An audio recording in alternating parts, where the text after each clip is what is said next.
Kereta kedua jam 12 saya ngecek full dari kereta 1 sampai kereta 12. Dalam satu rangkaian ada 1 sampai 12, ada yang 10, itu 12. Ada satu pakaian putih di kereta atau di gerbong kelima duduk. Saya kira penumpang, Bang. Dalam hati, kok penumpang ketinggalan? Kereta pertama itu kereta masinis. Berdiri, madep ke arah pintu masinis. Nyamping ke saya berarti. Iya. Saya senter, oh iya bener. Saya turunin senternya. Udah, hilang lagi. Dari situ, baru jam 3 udah mau kelar, saya ngobrol lagi sama Pak Sarip. Pak Sarip, kenapa dia selalu ada? Ceritain, gini Pak kejadiannya. Itu petugas kita PAM di tahun, aduh saya lupa lagi tahunnya. Terjadi kecelakaan di situ, dia meninggal. Masih pakai baju seragam.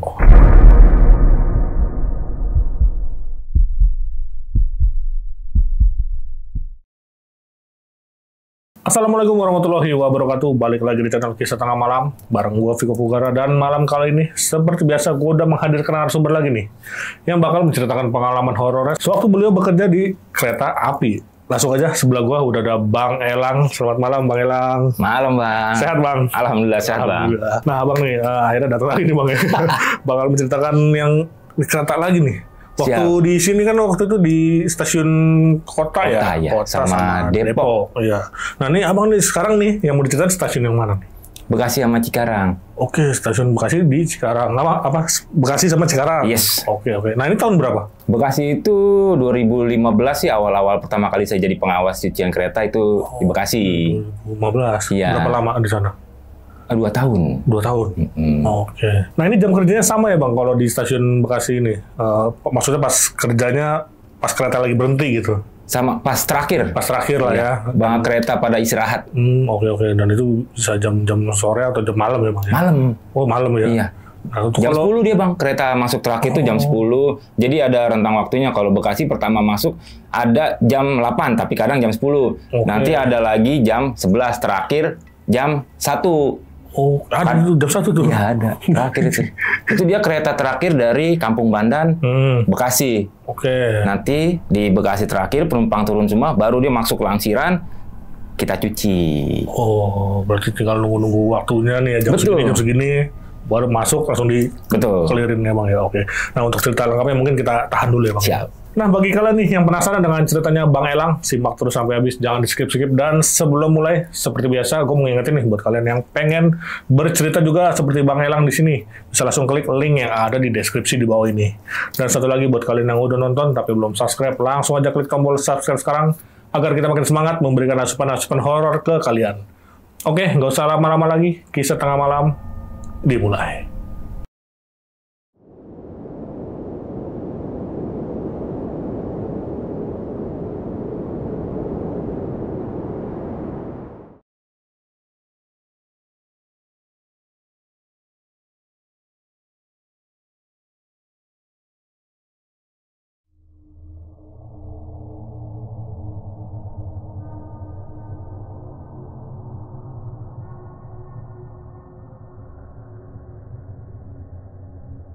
Oke, ini sebenarnya ada masih seperti yang kemarin-kemarin Bang. Oke. Yang di kota sama yang di Depok. Depok.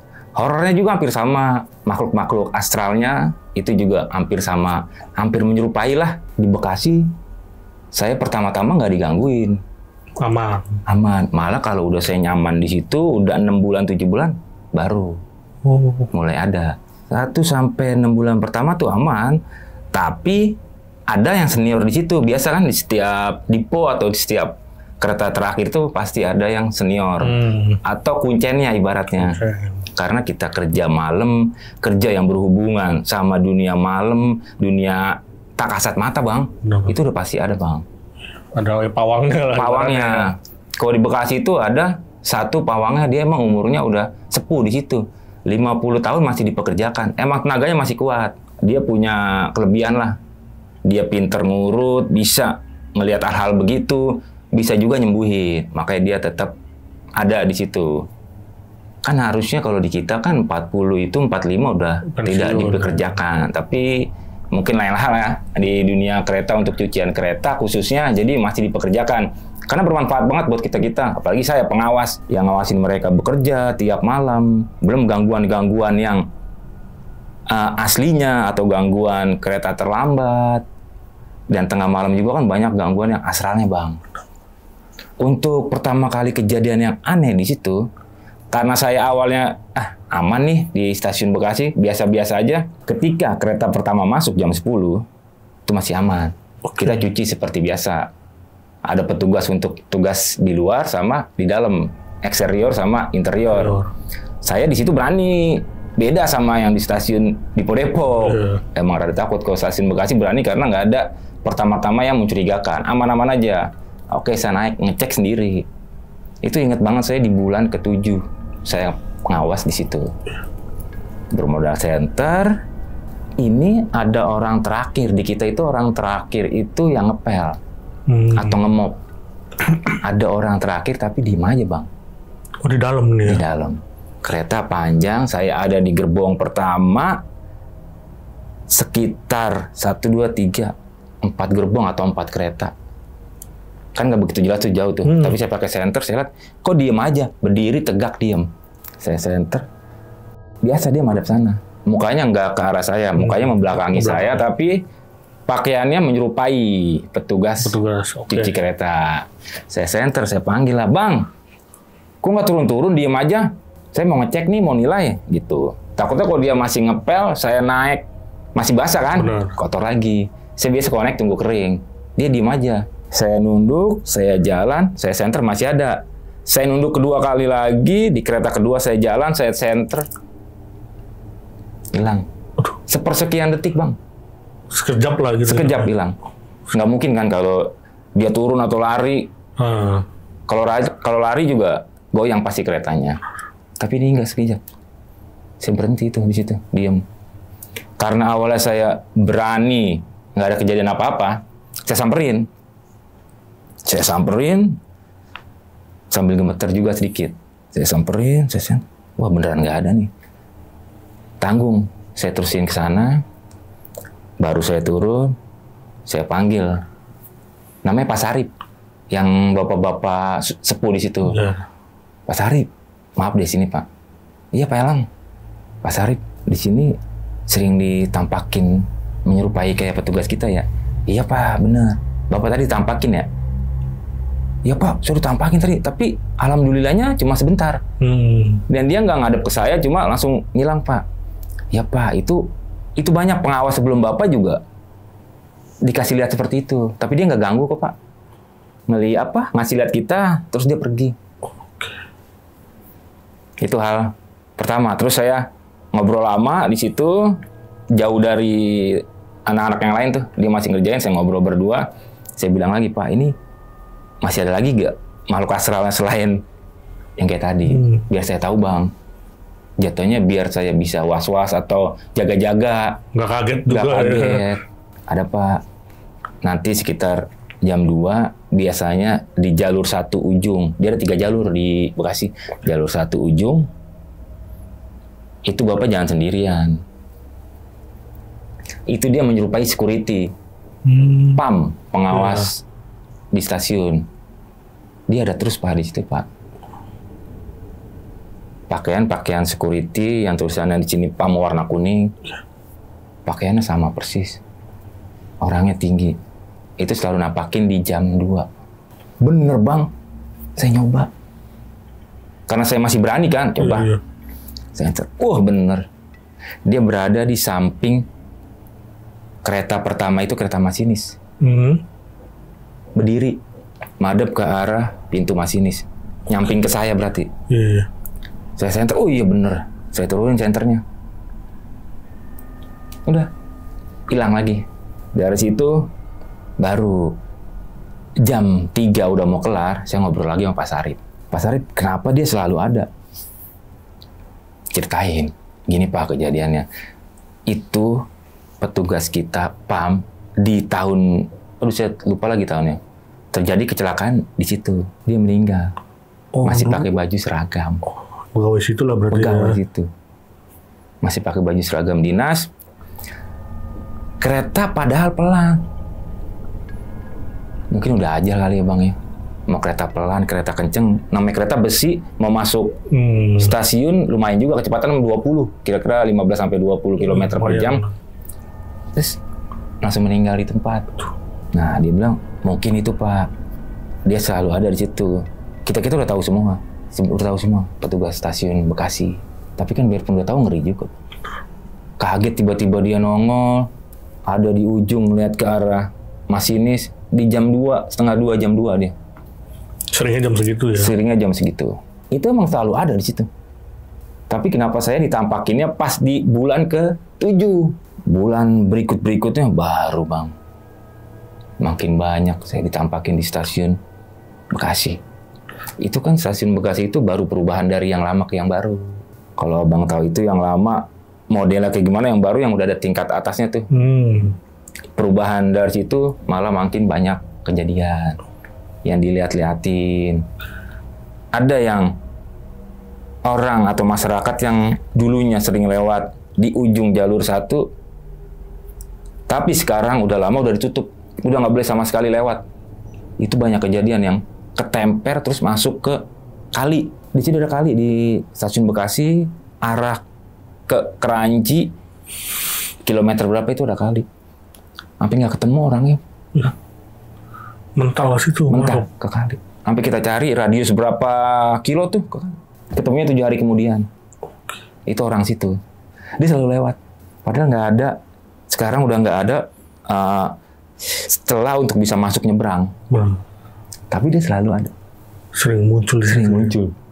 Bekasi lebih banyak penampakannya dibanding Dipo Depok, tapi tidak terlalu menyeramkan. Cuma lebih banyak dia penampakan yang lalu lalang, karena dulu di situ masih kebuka kanan kiri untuk nyebrang. Sekarang udah dibeton. Beton sini yang arah Gor Bekasi itu di pagar. Jadi masyarakat nggak bisa lewat, nggak bisa nyebrang. Jadi harus muter. Kalau mau dia ke masuk stasiun, naik, lewatin stasiun, turun lagi, itu nggak apa-apa. Untuk menghindari hal-hal seperti itu ditutup tuh. Betul. Banyak kejadian. Stasiun Bekasi saya 2 tahun, iya kejadian yang begitu-gitu terulang.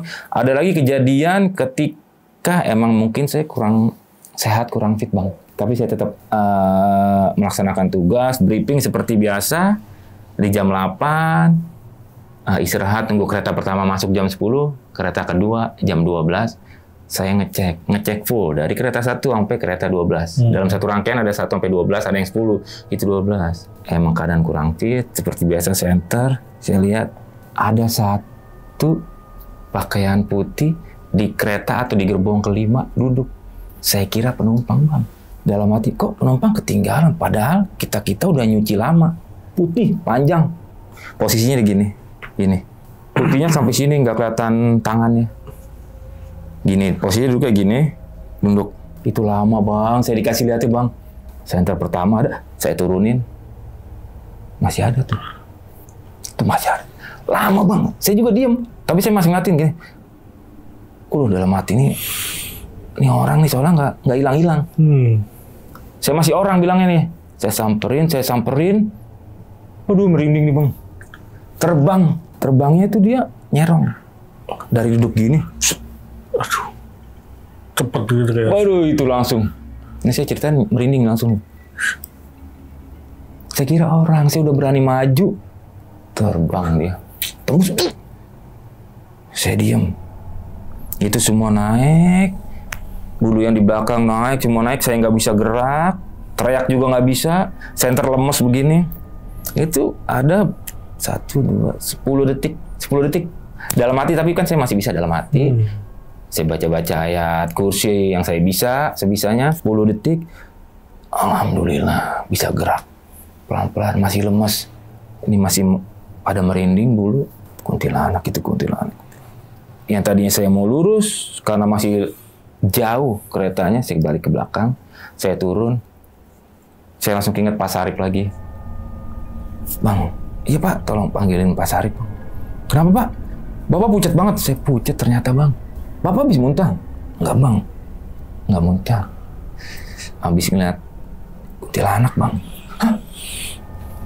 Pantesan Bapak lama banget di dalam. Kan kalau biasa ngecek kata mereka kan cepet tuh saya. Set. Bagus. Oke saya nilai. Turun lagi langsung ke kereta selanjutnya. Itu lama kata mereka. Bentar Pak, saya panggil Pak Sarip dulu. Iya Bang, makasih Bang. Panggil Pak Sarip. Langsung nyamperin saya. Ya Allah Pak Elang. Dia udah tahu. Saya ngeliat muka dia natap saya itu. Ya Allah Pak Elang. Bentar Pak. Dia buatin teh manis. Baru sama dia dibawa ke saya. Bentar Pak. Itu entah dipegang sama dia apa dibacain. Saya suruh duduk, saya dikasih minum. Teh manis, anget. Sambil ngobrol, Pak, Bapak pucat banget, Pak. Bapak ngeliat apa Pak di situ? Putih, Pak. Sosoknya, Pak. Tapi lama. Nggak langsung hilang kayak yang sebelumnya. Pas saya berani nyamperin, terbang, Pak. Wah, kalau Pak Elang udah dilatih sampai kayak gitu, hati-hati aja, Pak, katanya. Sering banyak-banyak baca, terus kalau Bapak nggak berani sendiri ngeceknya, sama saya temenin. Ini hampir sama kejadian sama di Dipo Depok. Jadi setelah itu saya minta temenin sama dia. Oh ini Bapak, yaudah bentar Pak di sini minum pelan-pelan Pak. Buat roti, dibeliin roti sama tim saya. Biar saya tenang. Pucetnya udah rada hilang, kata dia bibirnya udah merah lagi. Baru cerita. Baru saya cerita Bang. Gini Pak, tadi gue naik di kereta pertama, gua nyenterin, itu gua ngecek ke atas, kok ada yang duduk. Wajah putih panjang nunduk. Itu gua kira penumpang, Pak. Senyum tuh Pak Sarip. Masuk penumpang, kita udah beresin masih ada, Pak. Iya. Soalnya lama, Pak. Dia nggak pergi-pergi. Pas gua mau samperin, terbang Pak Sarip. Pasti Bapak nggak bisa gerak, kata dia. Iya. Itu energi Bapak kesedot. Kata Pak Sarip. Jadi Bapak sekarang duduk, minum, habisin pelan-pelan, saya bantu, dipegangin. Saya langsung pijitin, Bang. Pijitin pundak, sama tangan. Paling lama tangan dipijitin.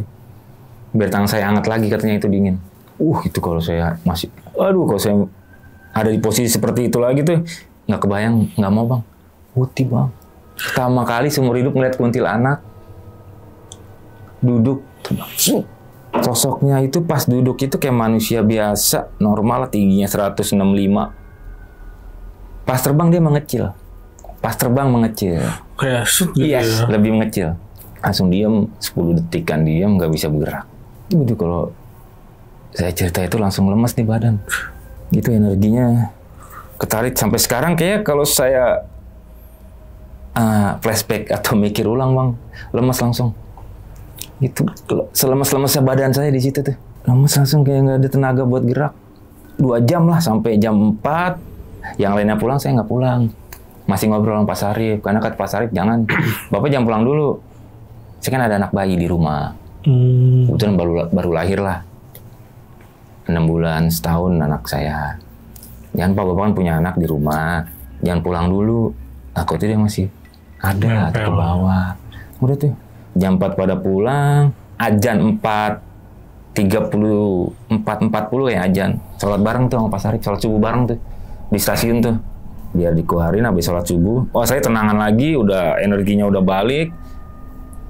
Sempet, ayo Pak Sarip kita makan nasi dulu. Sempet makan nasi uduk, ngobrol lagi. Kata Pak Sarip, yaudah Pak, Bapak udah jauh nih. Energinya positif udah balik. Bapak juga udah bisa ceria lagi. Yaudah Bapak pulang, hati-hati Pak. Udah tuh saya pulang. Saya nggak berani cerita di keluarga Bang. Saya pendam tuh selama kejadian di stasiun Bekasi. Stasiun Bekasi nggak ngelihat hal-hal seperti itu lagi, tapi yang saya lihat itu masih security, masih sering ngelihat warga yang lewat, yang hilang di kali itu masih sering lihat. Cuma untuk kuntilanak putihnya udah nggak pernah sama sekali. Saya dikasih lihat seperti biasa lagi, masuk seperti biasa. Dan ada perolingan. Ada perolingan, saya lihat, nama saya ada nih. Elang Santana di rolling ke stasiun Cikarang. Saya di situ masih mikir, stasiun Cikarang masih baru-barunya lagi Bang. Masih bener-bener belum ada lampu pada saat itu. Masih gelap berarti. Nah, tapi emang udah harus dipaksakan karena penumpang udah bejubel pada saat itu. Jadi penambahan kereta, penambahan tempat istirahat kereta itu udah harus ada. Pilihlah stasiun Cikarang. Stasiun Cikarang ada 4 kereta, 3 keretanya ke belakang. Itu yang paling serem Bang. Di stasiun Cikarang kan Bang, 4 kereta tuh. itu ada penerangan. Masih ada lampu dari stasiun tuh. Jadi nggak perlu lampu-lampu penerangan lain karena udah lumayan terang. Tapi yang untuk 3 kereta sisanya itu kita ke belakang lagi. Itu nggak ada lampu sama sekali, dipaksain tapi biar kereta harus istirahat di situ. 3 jalur di situ, belakangnya ada jembatan. Kalau yang tahu stasiun Cikarang, belakangnya 3 jalur, 3 rel, belakangnya ada kayak flyover, jembatan, kayak tol. Oh, itu serem banget, Bang. Udah nggak ada penerangan, kita dipaksa untuk nyuci di situ. Ya kita gimana namanya petugas, Bang? Karena keadaan yang memaksa untuk harus ada kereta 3 di situ, kita bersihkan tanpa ada penerangan pada saat pertama kali saya ngawas di Cikarang. Oke lah, kita coba. Karena emang nggak ada penerangan belum maksimal, pihak atas atau manajemen kita ya udah nggak apa-apa, dicucinya sekenanya aja. Dibilang sekenanya itu tidak sebersih yang ada di stasiun, itu sudah pasti karena nggak ada penerangan. Untuk aliran airnya juga susah banget, Bang, kecil. Jadi yang kita bersihkan itu interiornya di dalam. Jadi kita ngambil air dari stasiun ke belakang jalan, lumayan jalannya berapa meter lah. Itu kita jalan bisa lewat jalan raya, bisa lewat jalur ler. Tapi kalau lewat jalur rel itu ngeri, ada kereta. Kita muter lewat jalan raya. Lumayan lah, ada 400 meter kalau bawa ember kan, capek juga. Tapi mau gimana lagi, udah pekerjaan kita. Di hari pertama saya di situ ngawas, udah langsung ada hal-hal yang aneh. Karena emang itu gelap, kanan kirinya yang tadinya banyak pohon apa sih, ilalang yang udah tinggi itu dibersihkan dulu sama tim. Tiap Jumat rutin. Sebelumnya udah dibersihkan tiap Jumat rutin sebelum kereta uji coba untuk di situ dibersihkan. Jadi masih ada ilalang tapi udah agak pendek, kereta masuk 3. Kebetulan saya yang ngawas pertama kali, Bang. Habis kejadian dari stasiun Bekasi, saya masih ada rasa takut. Aduh, ini lagi di Cikarang yang benar-benar nggak ada penerangan sama sekali. Jadi penerangan itu dibantu yang kalau ada PCL atau yang tinung, itu dekat situ. Jadi kita harus lewatin tinung. Gini, ini masuk rel, nah kereta berhenti di sini. Itu lampu cuma lampu yang dari tinung itu kan lampunya nggak terlalu terang, nggak ada yang nyorot, nggak ada yang nyorot ke kita nyuci, nggak ada sama sekali. Orang lalu lalang itu ngelihat kita nyuci agak ke sono, karena itu baru, tapi harus ada pencucian di stasiun Cikarang. Oke, saya ngawas briefingnya di stasiun Cikarang jam 9, kereta pertama masuk paling belakang itu jam 9:30, langsung kita 9:30 jalan tim luar nunggu di stasiun karena nggak boleh nyuci eksterior, airnya masih kecil. Daripada kita susah-susah nggak ada air, hasilnya jelek juga, mendingan dalamnya kita maksimalin interior karena penumpang kan fokusnya juga di dalam. Untuk bangkunya, untuk atas-atasnya, plafon itu kita maksimalin. Masuklah kereta jam 10.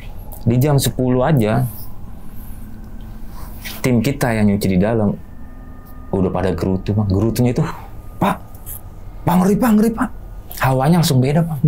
Kereta pertama kali uji coba tuh untuk dicuci sama tim kita. Serius, Bang? Iya.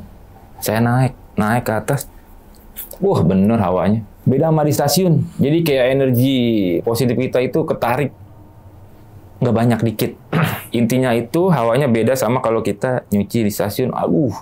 Ya udah saya bilang, Bang, kita cucinya rame-rame aja di atas yuk. Jangan ada yang sendiri-sendiri lagi. Jadi bareng. Kalau khusus di stasiun Cikarang. Nyapu dulu.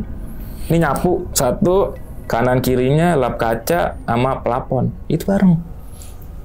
Ngepelnya juga di belakang bareng. Jadi 8 orang itu berurutan. Karena takutnya. Saya ada di belakang, jadi saya langsung nilai juga, saya nggak berani juga. Itu hawanya beda. 8 orang yang di dalam ngerasain. Itu baru kereta pertama uji coba tuh. Masuk, udah seperti biasa.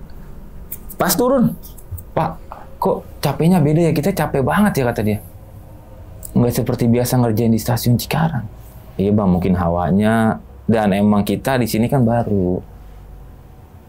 Terus penghuni di situ kan, Bang, pasti ngerasa keganggu, Bang. Benar. Belum ada penerangan. Bang, sengaja nggak dikasih lampu? Bukan, karena emang uji coba. Jadi mereka belum siap, atasan kita atau manajemen kita belum siap, belum memadai, tapi diharuskan.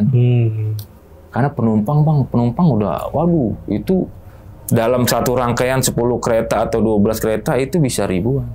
Banyak orang nggak percaya, isinya ribuan. Ya ampun. Saya nyaksiin langsung apalagi kalau kredit di pagi hari itu satu kereta, Bang, itu bisa sampai 300-400 orang, Bang. Sumpah-sumpahkan ya. Sedangkan kita ada 8 sampai 12 rangkaian, 12 kereta. 300 kali 8. 2.000-an, Bang. Ribuan kan? Banyak yang nggak percaya. Kita kan transportasi pertama komuter itu. Penumpang terbanyak.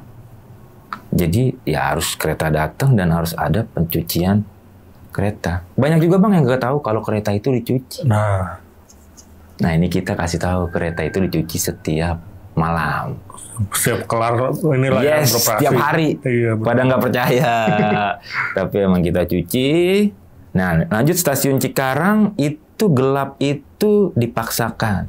Intinya yang penting ada kebersihannya di dalam. Makanya kita maksimalin di dalam. Seperti yang tadi saya bilang itu ada energi-energi yang emang penunggu situ sepertinya, Bang. Langsung bukan menampakkan diri, menunjukkan aja bahwa ini gua ada lu di sini gitu. Oke, udah pertama kereta masuk, kita udah ngerjain, udah tuh kita turun istirahat karena stasiun itu terakhir masuknya. Jadi 3 dulu di belakang. Masuk lagi jam 10:30 kereta kedua, masuk jam 10:30. Masinis masih ada, masinis ngecek-ngecek, jam 11 masinis turun, lampu dimatiin, baru kita mulai ke atas bersihin. Rame-rame lagi, Bang. Sampai kereta ke-3. Full udah. Sampai kereta ke-3, full. Kita ngerjain, masih sama suasananya. Energinya itu beda sama yang di stasiun. Tapi tidak ada penampakan pada hari pertama. Cuma energi berbeda dan tenaga kita kayak lebih banyak keluar. Di situ anehnya, Bang. 8 orang ngerasain semua tenaganya kayak kita kerja lebih capek dari stasiun. Itu kenapa bisa begitu? Mungkin orang-orang awam semua seperti saya nggak tahu kalau kejadian-kejadian ada makhluk astral gimana. Cuma energi aja kita lebih capek, lebih lelah tuh. Baru 3 kereta doang. Sedangkan kita itu biasa ngerjain 7 kereta udah biasa, tapi 3 kereta aja udah lelah. Nggak ada lampu sama sekali. Sampai handphone. Yang bawa handphone nggak sini? Kita pasang di bangku, di atas, biar ada penerangan. Karena kereta udah mati, nggak boleh dinyalain pada saat pembersihan.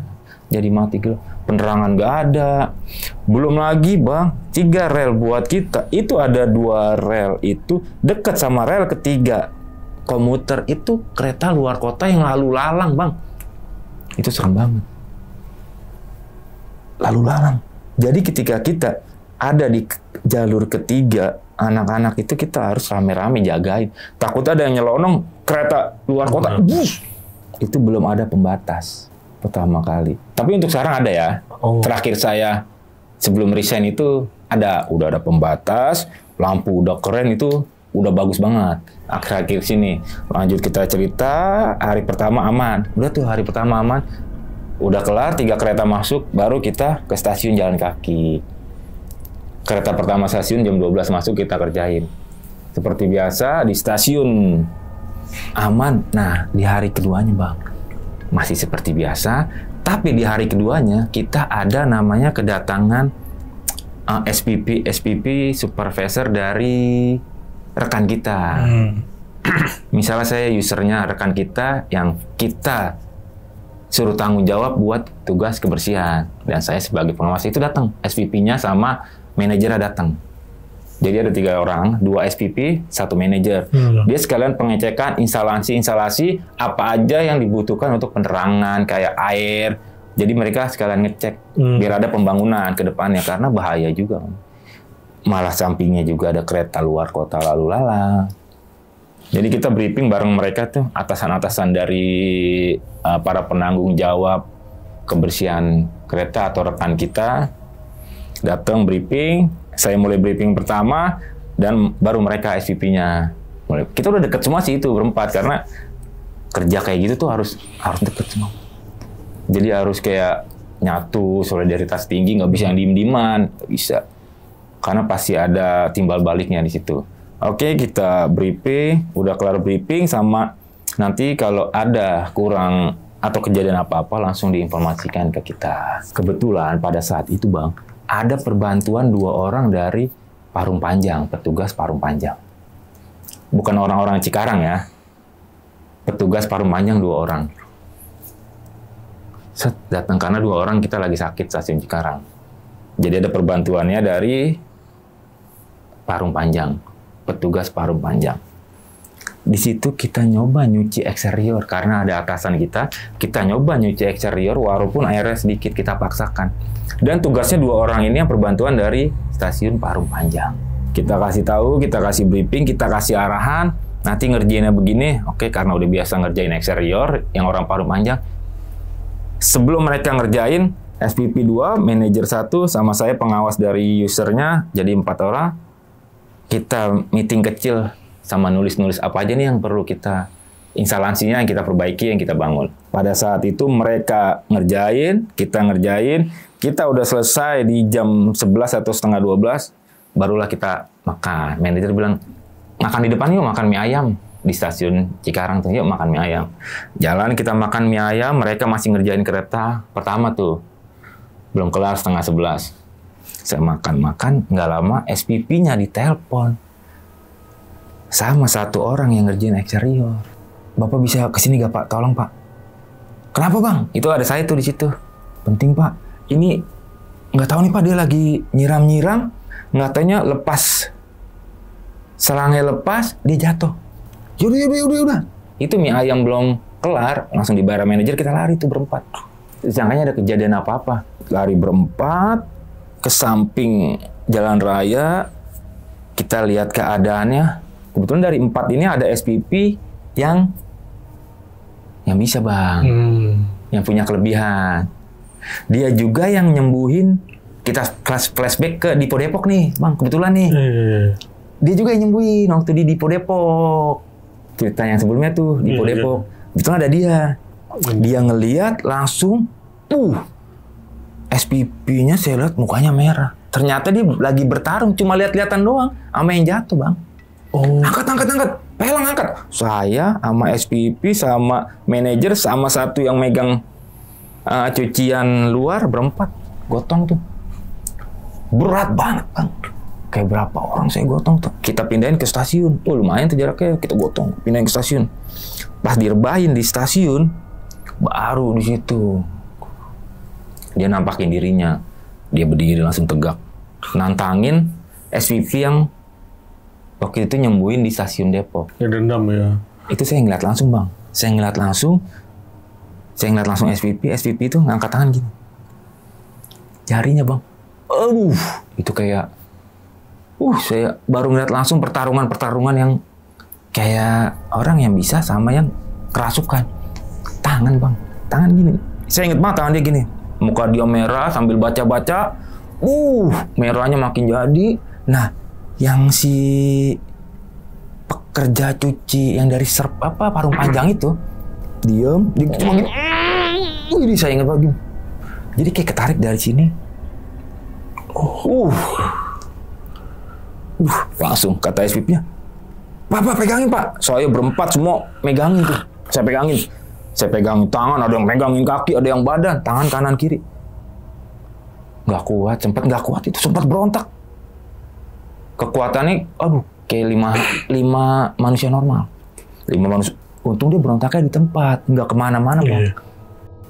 Pegang lagi, harus kuat sama sekalian bacain apa?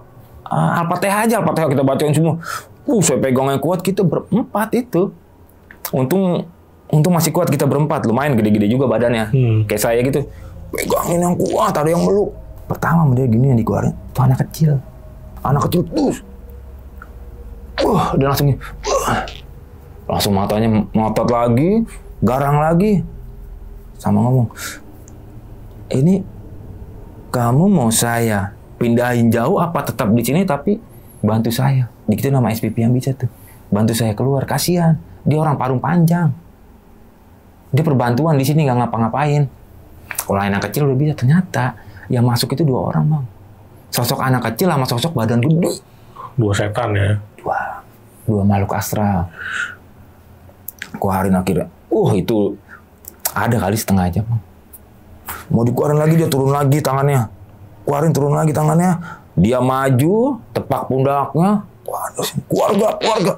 Keluarga kamu. Jangan ditubuh dia. Pokoknya intinya dia ngobrol, keluarga, jangan ditubuh orang ini. Iya, jangan ditubuh orang ini, kasihan. nanti tidur sama saya. Keluar langsung lemes, tiduran gini, langsung bangun dia, langsung sadar. Pas langsung sadar, dia cerita yang tadi kerasukan sama SPP yang ini. Maaf Pak, tadi saya nggak sengaja saya ngelihat sosok tubuh gede, saya liatin. Ternyata bisa ngeliat juga yang orang parung panjang, Bang. Saya diem, saya mau, orang yang punya, ternyata dia punya juga nih yang parung panjang nih, punya sesuatu di tubuhnya. Kalau kata orang-orang sih ngisi. Orang yang ngisi itu pasti bisa ngeliat makhluk astral. Itu dipastikan bisa ngeliat.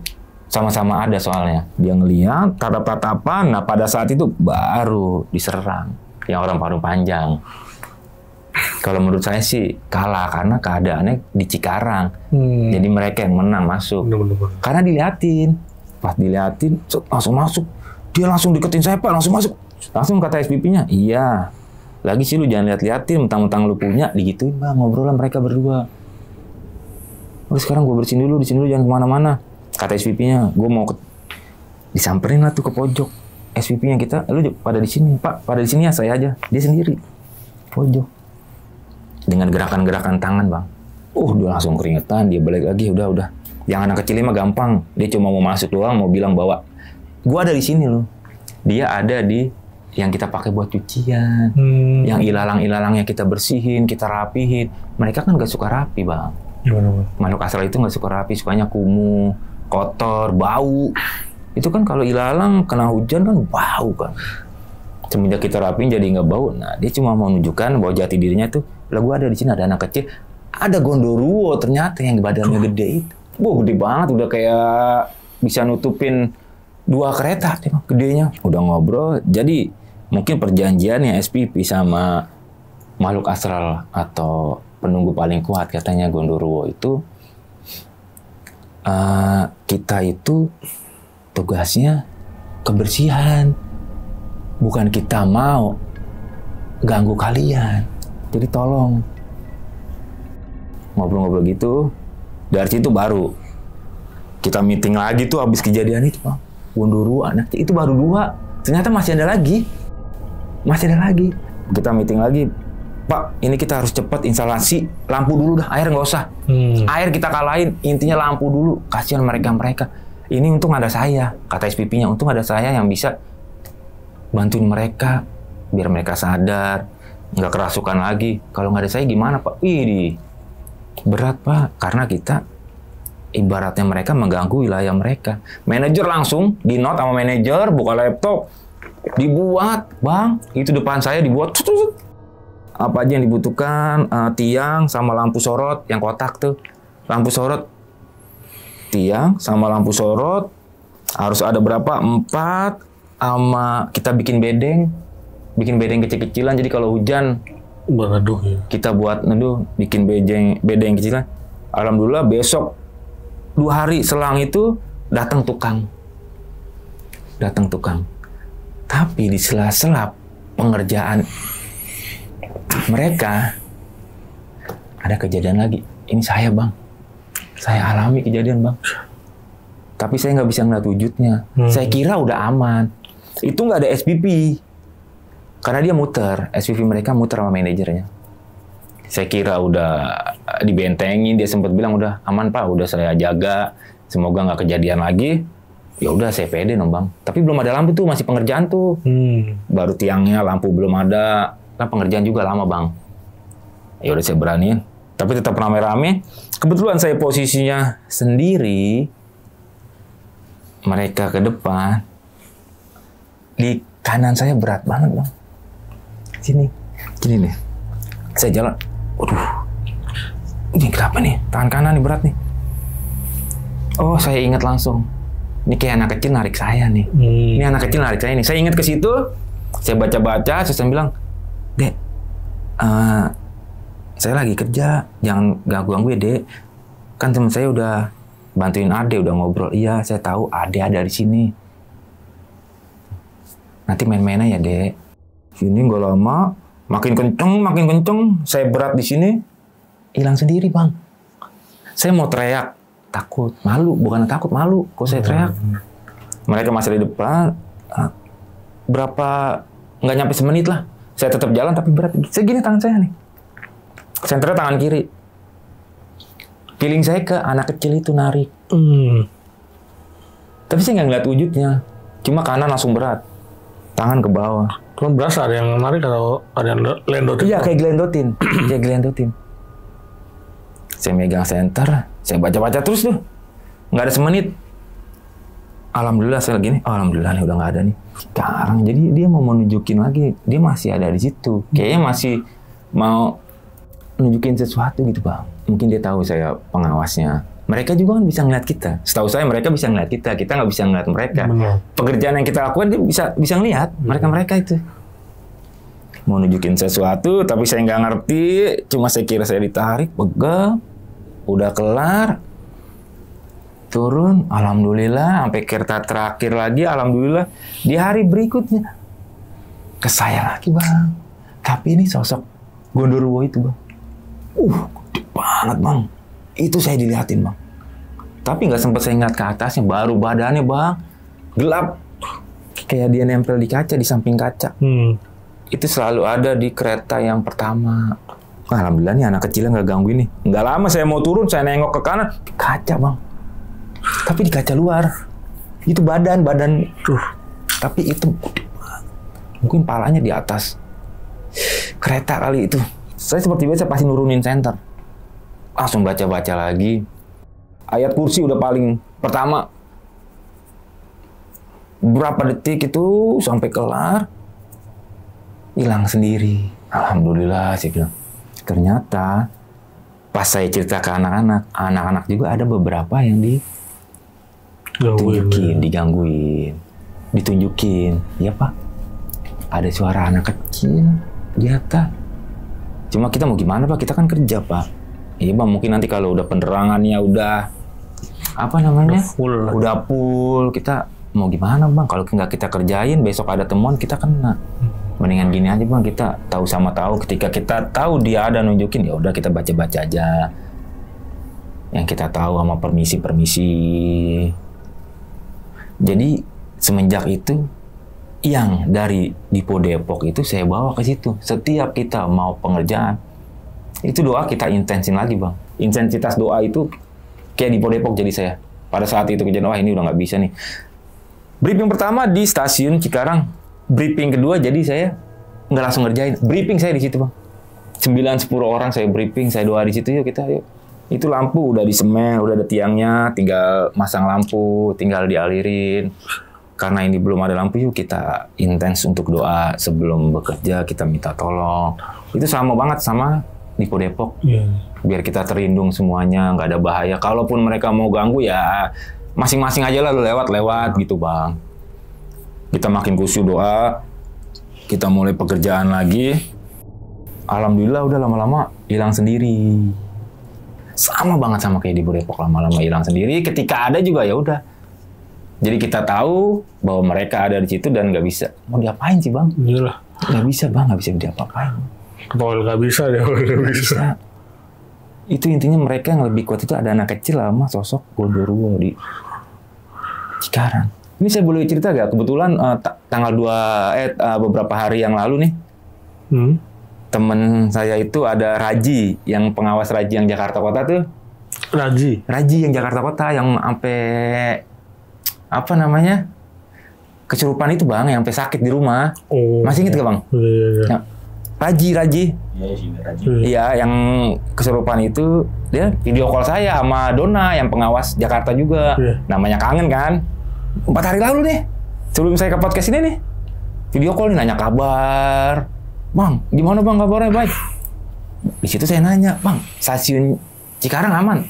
Aman, stasiun kota aman. Kan udah enak. Dia manggil saya Elang. Iya bang El, udah aman bang El. Lu gimana keadaan sekarang, sibuk apa? Ya sibuk muter-muter aja lah. Gitu. Cucian udah terang yang Cikarang. Kebetulan Raji kan Cikarang juga tuh. Udah bang El, Cikarang udah terang banget katanya. Udah aman semua, bedeng udah ada. Jadi pas lu doang tuh yang pertama ngawas di situ, kasihan banget lu gelap.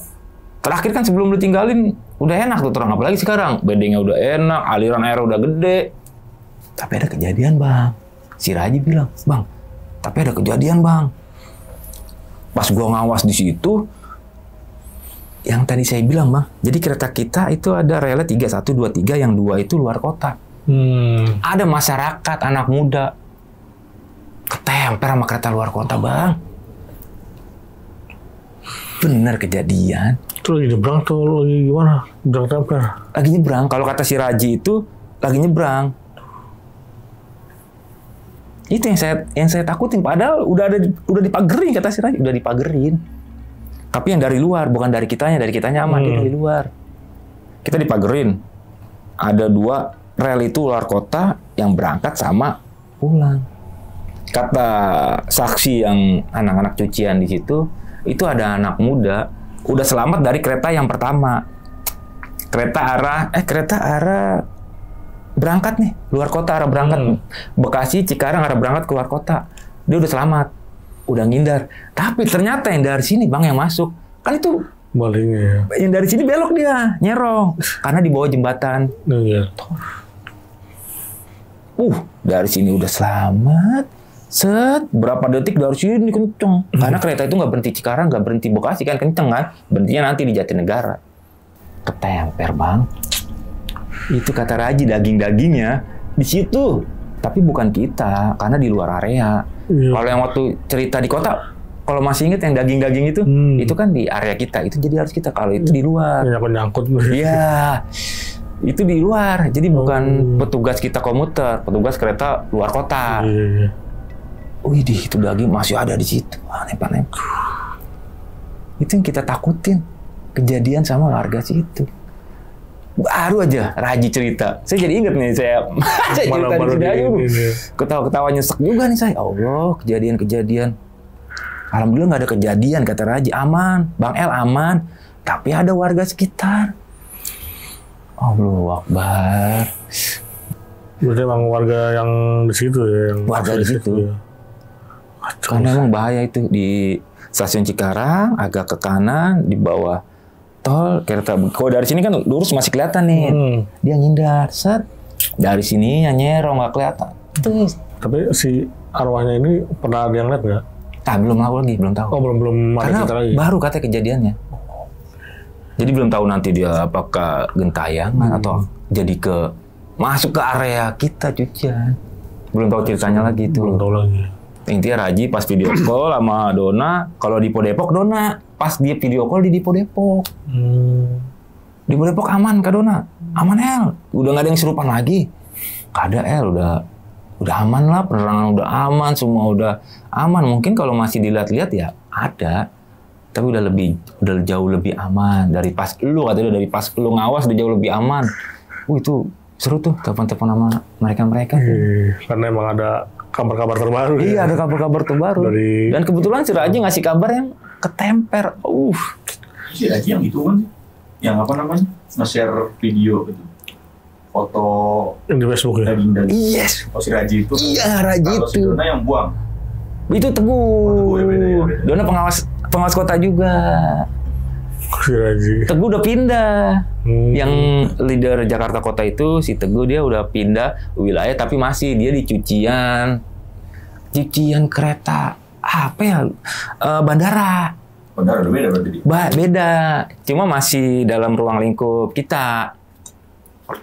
KAI, perusahaan KAI kan grup sekarang nggak ada vendor. Jadi masih di situ. Si Teguh leader itu dilempar ke bandara. Iya, ke bandara karena ada pengalamannya jadi SPP, dia naik di situ. Saya dengar kabarnya pas video call sama Raji. Kebetulan pas Raji lagi kena di situ, tapi dia nggak mau ngutin karena bukan wilayahnya Raji, kan di luar warga gitu. Nah, untuk yang tadi yang ketemper ini nggak bang? Maksudnya ada kayak yang nempel-nempel gitu nggak yang di keretanya? Kita nggak bersihin sama sekali. Pasti ada nempel. Itu bersihin bagian luar kota, beda. Jadi kita beda divisi, beda luar kota sama komuter, beda. Dia ada lagi. Pasti ada tuh. Ada, itu udah pasti ada. Karena besi lagi kencang, ketemu daging, nempel bang. Panas itu udah pasti, kayak kebakar. Orang kata Raja sampai bilang, Bang El, untung bukan di wilayah gue lagi, nanti gue kejadian lagi. Kejadian lagi gimana? Itu luar kota kan dia nanti sampai berhenti Jatinegara, balik ke Dipo Jatinegara, baru dicek. Itu udah pasti dicek itu. Sama timnya, sama ada petugasnya juga, tapi bukan dari kita. Beda ini ya, apa namanya? Tadi katanya vendor ya? Sama atau? Sama, anak perusahaannya sama. Anak perusahaan sama. Cuma saya nggak kenal. Beda. Kita megang komuter, dia megang. Namanya dia apa? Kalau di kita kan cucian kereta. Oh, dia ini cuci kereta doang. Cuci apa gitu? Kita kan pencucian kereta komuter. Dia cuci kereta apa? Namanya cuci kereta doang, cuker. Iya, dia juga cuci kereta di kota. Itu udah pasti daging, Bang. Tapi kalau yang di stasiun yang sekarang tadi ini yang cerita nggak ada ya, abang yang bersin kayak gitu udah nggak ada ya. Maksudnya belum ada lagi. Karena kan emang yang terakhir yang di kota ya. Kota itu yang terakhir. Itu yang gokil sih. Mungkin ada kali kalau di Parung atau Serpong ya, tapi nggak begitu, kabarnya nggak begitu terdengar di kita di wilayah. Sebenarnya dibagi wilayah, ada yang Rangkas masuknya Parung sama Serpong, Bekasi masuknya sampai Jakarta Kota, Bogor Dipo Depok sama Bukit Duri. Kan ada lagi sampai ini Bang, sampai Merak. Waduh. Ada lagi sekarang. Iya, sampai Merak. Petugas kita sekarang sampai Merak. Bang, tadi kan yang di pertama-tama lu ngeliat tuh sosok yang pembersih di dalam ya. Iya. Nah itu kan kabarnya itu orang meninggal di situ juga pegawainya atau gimana? Yang mana? Yang abang lihat itu yang pakai seragam yang buat bersih di dalam. Oh, bukan. Alhamdulillah di petugas kita jangan sampai ada yang meninggal lah. Enggak kan emang menyerupai aja dia. Oh, yang tadi kan yang security nah, kalau security ya. Oh. Security itu ya emang security-nya meninggal. Ketemper dia. Kalau security-nya, kalau yang menyerupai petugas-petugas kita cucian di dalam interior itu enggak, alhamdulillah enggak ada yang sampai meninggal sih, Bang. Oh, berarti yang sosok ini bukan ada korban dulu ya? Bukan. Emang dia aja menyerupai. Oke. Nah, mungkin sosok-sosok yang tadi yang kuntilanak itu sama yang sosok yang menyerupai si ini yang tukang bersih mungkin sama kali. Maksudnya masih satu inian gitu loh. Bisa berubah-berubah. Iya, benar. Tapi banyak sih, Bang, kayaknya. Beda-beda sih. Kalau menurut saya beda-beda karena makhluk astral itu banyak banget, Bang. Iya, tadi juga ada yang kayak si Gundurwo ya. Itu di Cikarang itu sama anak kecil. Ya. Tapi itu nggak ada yang anak kecil ini bukan ini ya, maksudnya bukan korban-korban juga ya maksudnya. Itu belum tahu saya. Oh, belum ada info. Belum ada info. Barangkali kan ada korban dulu anak kecil atau gimana. Kemungkinan. Jadi dia anak kecil itu ada korban di situ, jadi dia netapnya di situ. Benar. Kacau juga sih, emang kereta nggak sedikit lah yang banyak kejadian-kejadian banyak banget nabrak gitu ya. Ini baru mungkin yang saya ceritain baru dikit. Mungkin teman-teman saya lebih banyak lagi dan pasti punya ceritanya masing-masing, Bang. Itu pasti. Apalagi kita tinggal tunggu cerita dari si Bang siapa tadi tuh? Bang Raji itu ya. Dia masih, Bang Raji sama Dona masih. Nah dia sekarang di stasiun mana? Raji masih megang Cikarang, tapi dia sering ke Dipo Depok. Nah, si Dona udah Dipo Depok tetap. Oh, tetap di Depok lah. Baru 4 hari kok mereka video call saya tuh. Baru ngasih kabar. Kangen-kangenan ngasih kabar. Ya barangkali ntar ada cerita dari mereka nih ya kan. Bisa cerita lagi Bang ya. Oke, itu dia tadi nih cerita dari Bang Elang nih mengenai pekerjaannya waktu menjadi pengawas ya Bang ya. Betul. Pengawas pencuci kereta ya. Kalau disebutnya apa sih Bang? Kalau itu ada sebutannya nggak khusus? Kalau saya pengawas cuci kereta, pengawas aja. Pengawas aja ya? Oke, maksudnya nggak ada sebutan yang nama-nama semuanya gitu ya? Nggak ada. Oke, banyak lah ya kejadian-kejadian yang emang di luar nalar ya Bang ya? Kejadian penampakan atau mungkin tadi kan bekas tabrak orang, daging-daging yang bisa nempel. Itu nggak sedikit lah. Dan pernah juga kan tadi yang episode pertama ya Abang ceritain bahwa pernah bersihin yang itu daging-daging tuh. Itu si Bang Raji. Bang Raji. Oke. Nah itu dia ada kejadian lagi tuh, tinggal nunggu. Iya, di Cikarang tuh. Tinggal nunggu apa beritanya nih, ada apa lagi nih. Oke. Ya udah, terima kasih banyak nih Bang Elang. Siapa? Udah berbagi kisah yang sangat luar biasa. Dan sebelum closing, seperti biasa gue mau ngingetin nih buat kalian yang pengen bercerita juga seperti Bang Elang di sini, bisa langsung klik link yang ada di deskripsi di bawah ini. Oke, segitu dulu. Gue Viko pamit undur diri dan Bang Elang juga pamit undur diri. Wassalamualaikum warahmatullahi wabarakatuh.